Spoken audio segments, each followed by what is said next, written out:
بسم اللہ الرحمن الرحیم۔ سورۃ البروج کا شان نزول۔ اس صورت میں قصہ کا اجمالاً ذکر ہے جو صحیح مسلم میں مذکور ہے۔ خلاصہ اس کا یہ ہے کہ کوئی کافر بادشاہ تھا، اس کے پاس ایک کاہن تھا۔ کاہن اس کو کہا جاتا ہے جو شیاطین کے ذریعے یا نجوم کے آثار کے ذریعے کچھ مستقبل کے غیبی خبریں معلوم کر کے لوگوں کو بتائے۔ اس کاہن نے بادشاہ سے کہا کہ مجھ کو ایک ہوشیار لڑکا دیا جائے تو اس کو اپنا علم سکھا دو۔ چنانچہ ایک لڑکا تجویز کیا گیا۔ اس کے راستے میں ایک راہب یعنی عیسائی پادری رہتا تھا، اور اس زمانے میں دین عیسیٰ علیہ السلام ہی دین حق تھا، اور یہ راہب اسی پر قائم عبادت گزار تھا۔ وہ لڑکا اس کے پاس آنے جانے لگا اور خفیہ مسلمان ہو گیا۔ ایک بار اس لڑکے نے دیکھا کہ کسی شیر نے راستہ روک رکھا ہے اور خلق خدا پریشان ہے، تو اس نے ایک پتھر ہاتھ میں لے کر دعا کی کہ اے اللہ، اگر راہب کا دین سچا ہے تو یہ جانور میرے پتھر سے مارا جائے، اور اگر کاہن سچا ہے تو نہ مارا جائے۔ اور یہ کہہ کر وہ پتھر مارا تو شیر کو لگا اور وہ ہلاک ہو گیا۔ لوگوں میں شور ہو گیا کہ اس لڑکے کو کوئی عجیب علم آتا ہے۔ کسی اندھے نے سنا، آ کر درخواست کی کہ میری آنکھیں اچھی ہو جائے۔ لڑکے نے کہا بشرطے کہ تم مسلمان ہو جائے۔ چنانچہ اس نے قبول کیا۔ لڑکے نے دعا کی، وہ اچھا ہو گیا اور مسلمان ہو گیا۔ بادشاہ کو یہ خبریں پہنچی تو اس راہب کو اور لڑکے کو اور اس نابینا کو گرفتار کر کے بلایا۔ اس نے راہب اور اعمیٰ کو تو قتل کر دیا، اور لڑکے کے لیے حکم دیا کہ یہ پہاڑ کے اوپر لے جا کر گرا دیا جائے۔ مگر جو لوگ اس کو لے گئے تھے وہ خود گر کر ہلاک ہو گئے، اور لڑکا صحیح سالم چلا آیا۔ پھر بادشاہ نے سمندر میں غرق کرنے کا حکم دیا، وہ اس سے بھی بچ گیا، اور جو لوگ اس کو لے گئے تھے وہ سب ڈوب گئے۔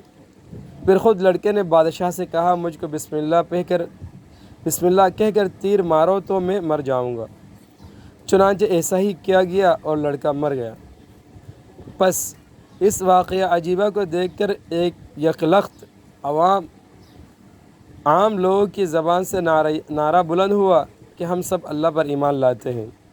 بادشاہ بڑا پریشان ہوا اور ارکان سلطنت کے مشورے سے بڑی بڑی خندقیں آگ سے بھروا کر اشتہار دیا کہ جو شخص اسلام سے نہ پھرے گا اس کو آگ میں جلا دیں گے۔ چنانچہ بہت آدمی جلائے گئے۔ اس صورت میں ان پر غضب الہی نازل ہونے کا بیان قسم کے ساتھ فرمایا ہے۔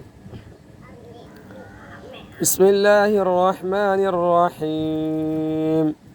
والسماء ذات البروج۔ قسم ہے برجوں والے آسمان کی۔ مراد برجوں سے بڑے بڑے ستارے ہیں۔ کذا فی الدر المنثور مرفوعاً۔ والیوم الموعود، اور قسم وعدہ کیے ہوئے دن کی یعنی قیامت کے دن کی۔ وشاہد ومشہود، قسم حاضر ہونے والے دن کی، اور قسم اس دن کی جس میں لوگوں کی حاضری ہوتی ہے۔ حدیث ترمذی میں مرفوعاً ہے کہ یوم موعود قیامت کا دن ہے، اور شاہد جمعہ کا دن ہے، اور مشہود عرفہ کا دن ہے۔ اور ایک دن کو شاہد اور دوسرے کو مشہود۔ شاہد اس لیے فرمایا کہ یوم جمعہ میں تو سب اپنی اپنی جگہ رہتے ہیں، تو گویا وہ دن خود آتا ہے، اور یوم عرفہ حجاج اپنے اپنے مقامات سے سفر کر کے عرفات میں اس یوم کے قصد سے جمع ہو جاتے ہیں، تو گویا وہ دن مقصود و مشہود اور دوسرے لوگ حاضری کا قصد کرنے والے ہیں۔ آگے جواب قسم ہے۔ قتل اصحاب الاخدود، کہ خندق والے یعنی بہت سے ایندھن کی آگ والے ملعون ہوئے۔ النار ذات الوقود قتل اصحاب الاخدود النار ذات الوقود۔ قسم خندق والے یعنی بہت سے ایندھن کی آگ والے ملعون ہوئے۔ اذ هم علیہا قعود، جس وقت وہ لوگ اس آگ کے آس پاس بیٹھے ہوئے تھے۔ وَهُمْ عَلَى مَا يَفْعَلُونَ بِالْمُؤْمِنِينَ شُهُودٌ، اور وہ جو کچھ مسلمانوں کے ساتھ ظلم ستم کر رہے تھے اس کو دیکھ رہے تھے۔ ان کے ملعون ہونے کی خبر دینے سے تسلی مؤمنین کی ظاہر ہے کہ اسی طرح جو کافر اس وقت مسلمانوں پر ظلم کر رہے ہیں وہ بھی گرفتار لعنت ہوں گے، جس کا اثر خواہ دنیا میں بھی مرتب ہو، جیسے غزوہ بدر وغیرہ میں مقتول و مخذول ہوئے، یا صرف آخرت میں جیسا عام کفار کے لیے یقینی ہے۔ اور دشمن کے عذاب کی خبر سے تسلی ہونا امر طبیعی ہے، اور ان لوگوں کا بیٹھنا اس ظلم و ستم کے انتظام اور نگرانی کے لیے تھا۔ اور لفظ شہود میں علاوہ نگرانی کے اشارہ ان لوگوں کی سنگدلی کی طرف بھی ہے کہ دیکھ کر بھی ترحم نہ آتا تھا، اور اس کو خدا تعالیٰ کی لعنت میں خاص دخل ہے کہ یہ سنگدلی سبب لعنت ہے۔ وَمَا نَقَمُوا مِنْهُمْ إِلَّا أَن يُؤْمِنُوا بِاللَّهِ الْعَزِيزِ الْحَمِيدِ، اور ان کافروں نے ان مسلمانوں میں اور کوئی عیب نہیں پایا تھا بجز اس کے کہ وہ خدا پر ایمان لے آئے تھے جو زبردست اور سزاوار حمد ہے۔ الذي له ملك السماوات والأرض والله على كل شيء شهيد، ایسا کہ اسی کی ہے سلطنت آسمانوں اور زمین کی، یعنی ایمان لانے پر یہ معاملہ کیا، اور ایمان لانا کوئی خطا نہیں، پس بے خطا ان پر ظلم کیا، اس لیے وہ لوگ ملعون ہوئے۔ اور آگے ظالموں کے لیے عام وعید اور مظلوموں کے لیے عام وعدہ ہے کہ اللہ ہر چیز سے خوب واقف ہے، مظلوم کی مظلومیت سے بھی، پس ان کی نصرت کرے گا، اور ظالم کی ظالمیت سے بھی تو اس کو سزا دے گا، خواہ یہاں خواہ وہاں۔ چنانچہ آگے یہی مضمون ہے کہ ان الذين فتنوا المؤمنين والمؤمنات ثم لم يتوبوا فلهم عذاب جهنم ولهم عذاب الحريق۔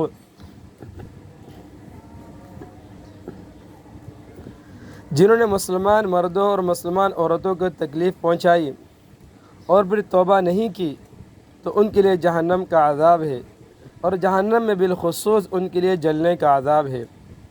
عذاب میں ہر طرح کی تکلیف داخل ہے، سانپ، بچھو، توق، زنجیریں، حمیم، غساق وغیرہ، اور سب سے بڑھ کر جلنے کا عذاب ہے، اس لیے اس کو بالتخصیص فرمایا۔ یہ تو ظالم کے حق میں فرمایا، آگے مؤمنین کے حق میں جن میں مظلوم بھی آگے ارشاد ہے کہ ان الذين آمنوا وعملوا الصالحات لهم جنات تجري من تحتها الأنهار ذلك الفوز الكبير۔ بے شک جو لوگ ایمان لائے اور انہوں نے نیک عمل کیے ان کے لیے بہشت کے باغ ہیں جن کے نیچے نہریں جاری ہوں گی، اور یہ بڑی کامیابی ہے۔ اور اوپر دو مضمون تھے، کفار کے لیے جہنم ہونا اور مؤمنین کے لیے جنت ہونا۔ آگے ان کے مناسب اپنے بعض افعال و صفات ان مضمونوں کی تقریر کے لیے ارشاد فرماتے ہیں کہ ان بطش ربک لشدید، آپ کے رب کی داروگیر پکڑ بڑی سخت ہے، پس کفار پر سزائے شدید کا واقع ہونا مستبعد نہیں۔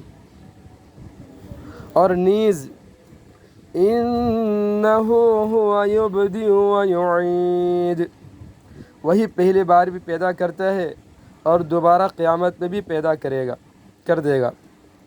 بس یہ شبہ بھی نہ رہا کہ گو بطش شدید ہے، مگر قیامت ہی واقع نہ ہوگی جو کہ بطش کا ہے، وقت بطش کا پکڑ کا ہے۔ اس سے تقریر ہو گئی وعید کفار کی۔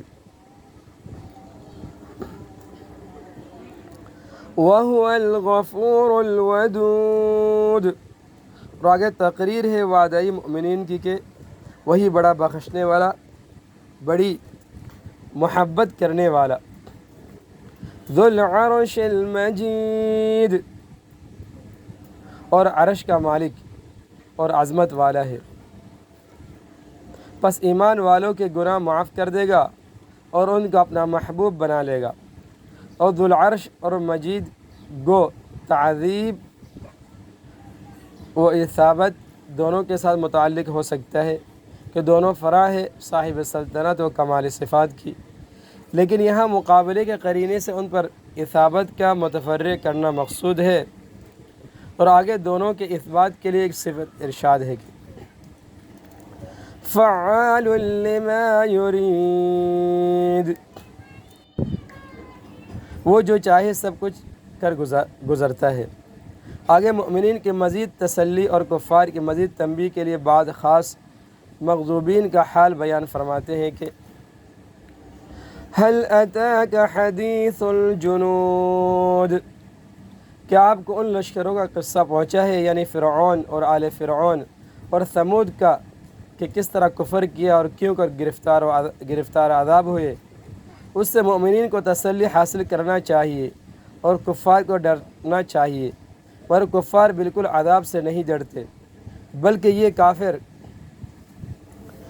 بل الذین کفروا فی تکذیب، بلکہ یہ کافر خود قرآن کی تکذیب میں لگے ہیں، بس اس کے مضمون تعذیب کو بھی اور دیگر مضامین کو بھی جھٹلاتے ہیں، اور انجام کا اس کی سزا بھگتیں گے، انجام کار اس کی سزا بھگتیں گے، کیونکہ واللہ من ورائہم محیط، اللہ ان کو ادھر ادھر سے گھیرے ہوئے ہیں، اس کے قبضہ قدرت اور عقوبت سے بچ نہیں سکتے۔ اور ان کا قرآن کو جھٹلانا محض حماقت ہے، کیوں قرآن ایسی چیز نہیں جو جھٹلانے کے قابل ہو۔ بل هو قرآن مجید فی لوح محفوظ، بلکہ وہ ایک باعظمت قرآن ہے جو لوح محفوظ میں لکھا ہوا ہے، جس میں کوئی تغیر و تبدل محتمل نہیں، وہاں سے نہایت حفاظت کے ساتھ صاحب وحی کے پاس پہنچایا جاتا ہے، کما قال اللہ تعالی فی سورۃ الجن فَإِنَّهُ يَسْلُكُ مِن بَيْنِ يَدَيْهِ وَمِن خَلْفِهِ رَصَدًا، پس ایسی صورت میں تکذیب قرآن کی بلا شبہ جہالت اور موجب عقوبت ہے۔